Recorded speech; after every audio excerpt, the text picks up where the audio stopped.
Hi guys, and welcome back to a new video. In today's video, I will be talking about patch 10.1 and I will go through all the different new recipes and plans we will get in patch 10.1 and explain, based on all of that, what I think are going to be the best professions in order to make some gold in patch 10.1. Okay, so let's start. And at number 1, we're going to have Enchanting. Enchanting is definitely going to be very interesting in patch 10.1 for many different reasons. First of all, with Enchanting, you will be able to craft the new Enchanted Crests. These items are basically the new version of the Primal Infusion, and you will be able to use them in order to upgrade the eye level of the different items that you have crafted. So this is something that will definitely be extremely important for many players, and probably you will be able to make a lot of gold when crafting some of these through the crafting order system. Then next to that, Enchanting is also getting a few other interesting items. So as you can see here, we have, for instance, this illusory adornment. Then we have a new Titan training matrix. Then we have all the different crests. We have this new staff that is going to be extremely interesting. Not staff, sorry, wand. And I think this one is really, really interesting. So definitely something that I think enchanters are going to be able to make quite a lot of gold with. Then we also have two new enchants. So as you can see, for instance, from here on Enchanting, we have this one right here, the Enchant Weapon Sport Trender. And then we also have this one right here, the new Shadow Flame Weapon Enchant. So this one is going to be extremely interesting, and I think probably a lot of people are going to use it. And what's even more interesting is the fact that the appearance of this enchant is really, really nice. So if hopefully people are able to also use that, probably a lot of people are simply going to buy it in order to learn the appearance. So for all these different reasons, I really think that you will be able to make quite a lot of gold with enchanting, especially early in the patch. Again, keep in mind that, for instance, for the enchant, it's going to be very competitive because some people might have already unlocked everything and they might have a lot of, for instance, multi-craft and inspiration and everything. But still, probably you will still be able to make a lot of gold. And I'm sure that with all these different items, everyone will be able to find something to make a little bit of gold with when it comes to enchanting. Then at number 2, we're going to have Alchemy. Alchemy is going to be extremely interesting for one main reason. And this reason is the fact that you will be able to craft the Dracotist. This is a new material from patch 10.1 when using Transmute with Alchemy. So these different items are going to be very important for many different items. As you can see, you will need one or two in order to craft all these different items right here. And one thing that is very important to keep in mind is the fact that as this is a transmute, you will be able to only craft one per day per character. And of course, with multi-craft, sometimes you will have a chance at getting more than one. But still, probably the quantity on the auction house is going to be very low and the demand is going to be very high for these different items. And so I think with Alchemy, you will probably be able to make quite a lot of gold only with these different Dracotists. And so this is probably going to be one of the steadiest items, let's say, to make some gold with throughout the patch. Then, of course, next to that, you have the new cauldrons. So these ones are very interesting as well. They will definitely be extremely useful. And you can always craft them through the crafting order system. So hopefully people will also be able to make some gold with these different cauldrons. And finally, you have one new potion, but I'm not really sure what this potion is going to be used for. Still, I think just based on the fact that alchemists are getting the Dracotist and also the two new cauldrons, this is definitely going to make alchemy a really good profession in order to make some gold in patch 10.1. Then at number 3, we're going to have Tailoring. Tailoring is going to be good for a couple of reasons. First of all, with Tailoring, you will be able to craft the new undulating spore cloak. Some people are saying that basically this new cloak is going to be the new elemental Laria and that a lot of people are going to try to get their hands on this cloak. One thing that is important to keep in mind is the fact that the recipe drops from the new raid, so probably it's going to be very difficult to actually get the recipe and probably very expensive.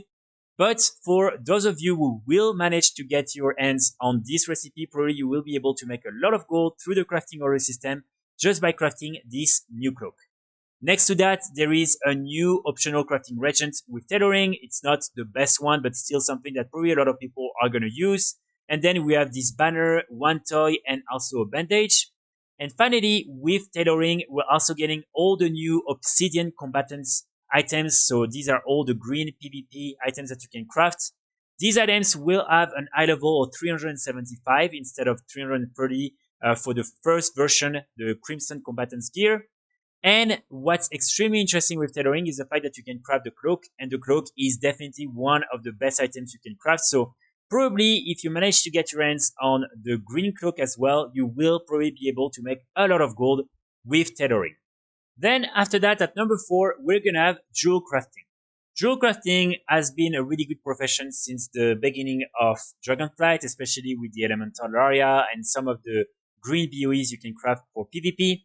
And right now in patch 10.1, we're getting a few more items. So we're getting 2 new optional crafting regents, and I think these 2 are really interesting. So definitely people will be able to make some gold just by crafting these optional regents. And then we're also getting a new toy. Toys always are a little bit slow to sell, but you can always make quite a lot of gold if you manage to be amongst the first people selling it on your realm. And of course, after that, as I mentioned just before, you will also be able to craft the new Obsidian Combatant's Gear, which means that you will be able to craft the amulet and the signets, so the ring and the necklace. And trust me, these items on most realms are still selling right now very, very, very well. And so probably during the first few weeks, you will be able to sell like hundreds of them for a lot of gold. So try to get your hands on these different armor pieces and recipes, and then you will be able to make a lot of gold. And of course, as I mentioned at the beginning of the video, all the different crafts from before patch 10.1 will still be relevant. For instance, you will have a lot of people who will ask to upgrade their elemental area, their ring-bound hourglass and everything.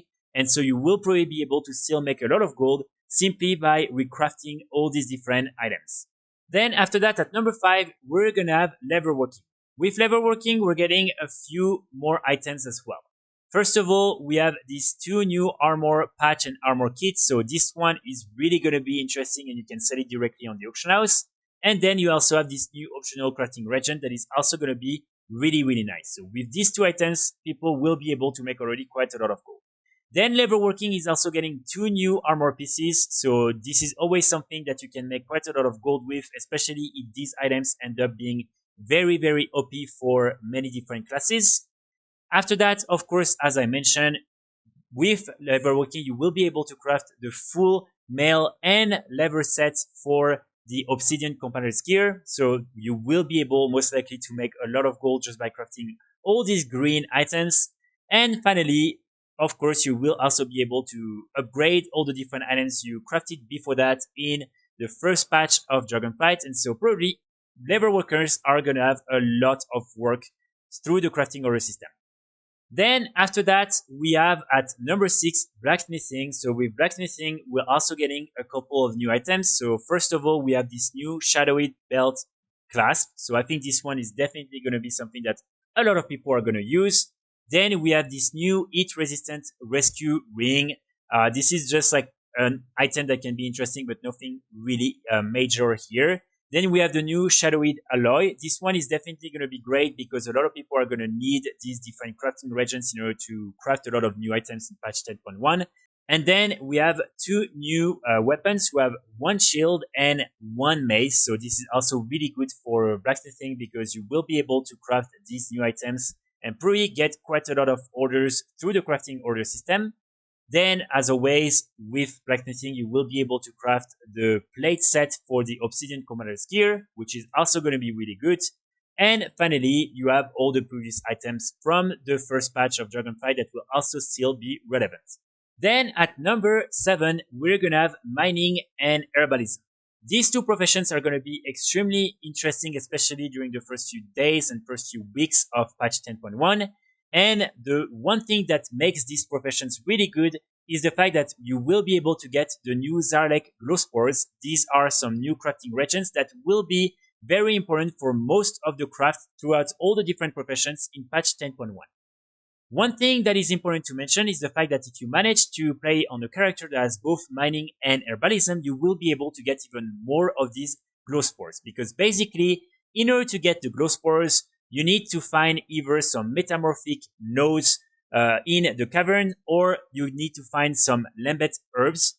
And each time you either mine or herb one of these items, you will receive a buff on your character that will last for 2 minutes. And if you manage to have both buffs at the same time, at the end of the 2 minutes, you will receive an item, and inside the item, you will be able to open it, and you will be able to get even more of these direct glow spores. So if you have a character with both mining and herbalism, you should be able to make a lot of gold just with these different items. And of course, with all the different materials from the initial patch of Dragonflight. The only issue with these two professions, and this is why they're unfortunately only number 7 on this list, is the fact that with the number of people who will be gathering and farming all these different materials, and especially with all the different bots in the game and the region-wide auction house, probably the value is going to tank very, very fast. And so unfortunately, I don't think this is going to be the best way to make some gold throughout patch 10.1. Definitely during the first few days and first few weeks. But after that, I really don't think this is something that is worth investing a lot of time in. Then after that, at number 8, we're going to have engineering. So with engineering, we're getting 4 new items. You have, for instance, the polarity bomb and also the easy throw polarity bomb. So all these different items are going to be things you can sell in the auction house, and they're probably going to be interesting. Then we have a new toy. Again, toys are always great to craft and sell. And we also have this new Tinker Shadow Flame rockets. So with these items, I think it's pretty good for engineering, and I'm sure people will be able to make some gold. And also with engineering, you will be able to craft 2 new helms with the Obsidian Commander's gear. That will also be pretty interesting, and maybe some people will be able to make quite a lot of gold with these new items as well. Then at number 9, we're going to have Inscription. So Inscription is getting quite a lot of new items, as you can see in patch 10.1.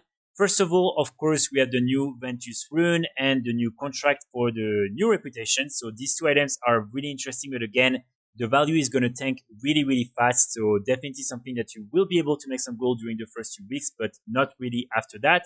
Then we're also getting 2 new glyphs, one for Demon Hunters and one for Warriors. So these are always things that can sell as well, but probably not going to be the biggest, item you will be able to make some gold with.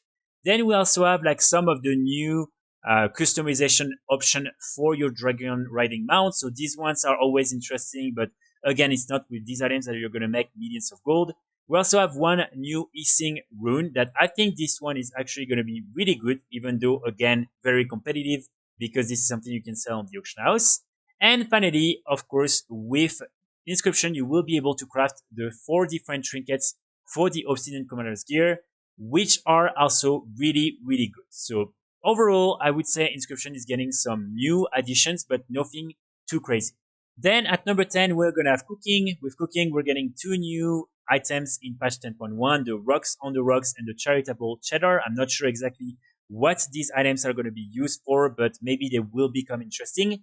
And also Cooking is always interesting because again, all the different items from before patch 10.1 are still going to be relevant, and people have been able to make quite a lot of gold with cooking. So overall, I think it's still a good profession to have with you, and still something you will be able to make some gold with. Then at number 11, we have Skinning. With Skinning, we're getting 1 new material as well, the Obsidian Cobra skin. So again, during the first few days, first few weeks, Skinning is definitely going to be interesting. But after that, I think like this is something that unfortunately is going to be completely overflooded on the auction house. And unfortunately, you're not going to be able to make really a big amount of gold with skinning. So this is why I'm only putting it there. Keep in mind, again, during the first few days and first few weeks, you really want to try and get your hands on some of these Cobra skin because you will be able to make some gold with. But after that, unfortunately, I don't think you'll be able to really make a crazy amount of gold with skinning. And finally, at number 12, we will have fishing. I don't think fishing is really getting anything new in patch 10.1, and it hasn't been a really good profession to make a lot of gold with so far in Dragonflight, so this is why it's only number 12. So that's pretty much it for today's video. Keep in mind that this is really based on my own perception of things and also based on the information that we have so far in the PTR, so maybe some things might change when patch 10.1 will finally be released. And also, as I already explained in the video, keep in mind that sometimes you want to focus on some professions for maybe 1 or 2 weeks and then focus on another one after that. For instance, I would really recommend you to try and maybe use like mining, herbalism, and skinning during the first few days and first few weeks. And as soon as the value of these materials will drop, then you can try to focus on more like crafting professions that will be more relevant at that time. So that's pretty much it for today's video. I hope it will help you make some gold in World of Warcraft and just, better make decisions in terms of which professions you should focus on when it comes to making gold. I will be back very soon with more guides and more videos. And in the meantime, I wish you all a great weekend. Bye.